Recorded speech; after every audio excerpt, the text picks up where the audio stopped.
I always dreamed about going to Thailand so I could check out the exotic beaches, the amazing street food, and just really get to know the culture. It seems so exciting and so interesting to me. So in this video, I'm going from my home all the way to Thailand. I'm going to talk about the entry requirements to get in, and then the adventure begins.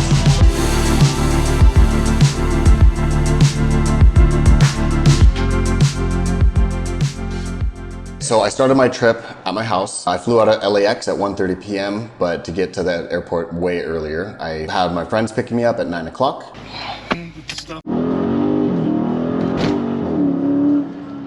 We took the car over to LAX, and after a 2-hour drive, I was in the airport. I have TSA pre-check, but it wasn't on my ticket, so I had to go back to the ticket booth to get that updated. And then after a little bit of waiting and just chilling at the airport, I hopped on the plane for my 11-hour flight from LAX all the way to Tokyo.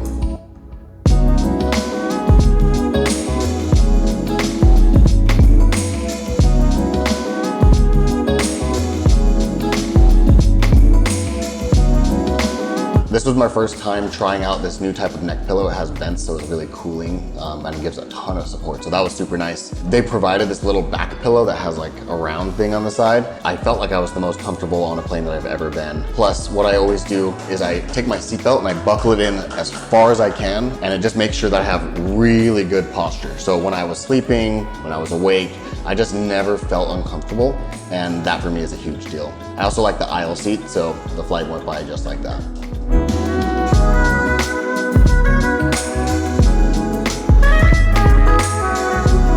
Another thing I did a little bit different this time was I chose for my meals to be lactose free. I'm lactose intolerant. One thing I didn't know is that they bring your food first if you have some kind of dietary restrictions or whatever. So I got my food first. It's kind of nice getting all my stuff situated before everyone else. But the meals were good. I'll probably always do lactose free from now on. Another really important thing for me is I like to drink and I like to be like, well, I'm going on vacation. But I think it's super important to not overeat, not get bloated, and make sure that on the flight you're absolutely comfortable, because the last thing you want to do is have to make a bunch of bathroom trips over and over. Although they did have a bidet on the plane, so that was pretty dope.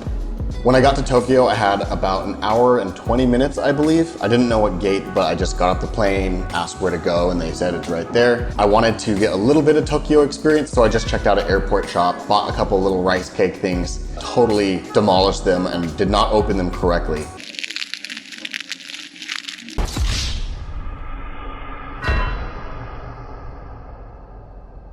But they were delicious, and it was a nice little taste of Tokyo.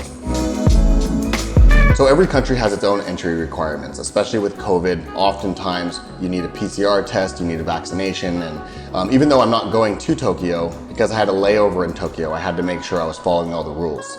Tokyo has more strict entry requirements than Bangkok, but because I was just doing a layover, they have a couple qualifications for whether or not it's considered entering the country versus just connecting flights. So if your connecting flight has to move from one airport to another, or if your layover is more than 12 hours, then technically they're calling that entering the country. Because that wasn't the case for me, I was able to not really worry about any of the more strict entry requirements, and thus I didn't need to get an additional PCR test within 72 hours or anything like that.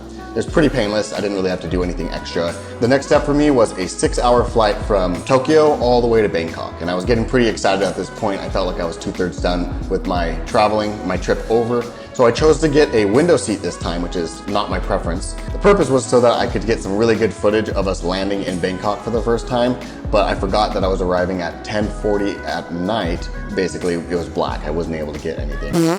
That plane ride over was pretty cool. I was sitting next to a guy named Pooh. He was born and raised in Thailand, but he actually lived and worked in the States.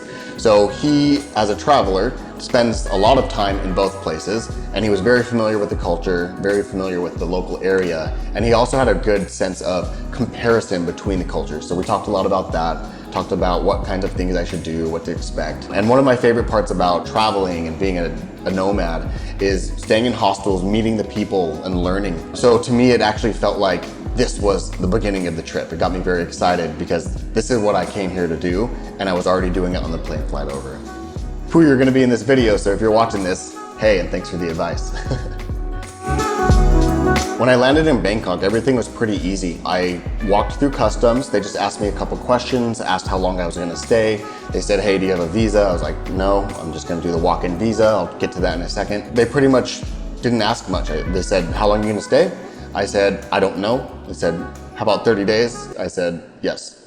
And then he stamped the paper and I walked through. I walked through the walls and I was basically done. I was ready to be picked up or hop on some kind of public transportation. So there's a couple things I did before I left the airport. The first thing I did was I went to a currency exchange. They have multiple throughout the airport as you're leaving. And I just gave them basically hundreds of dollars and they converted all of that to the Thai baht.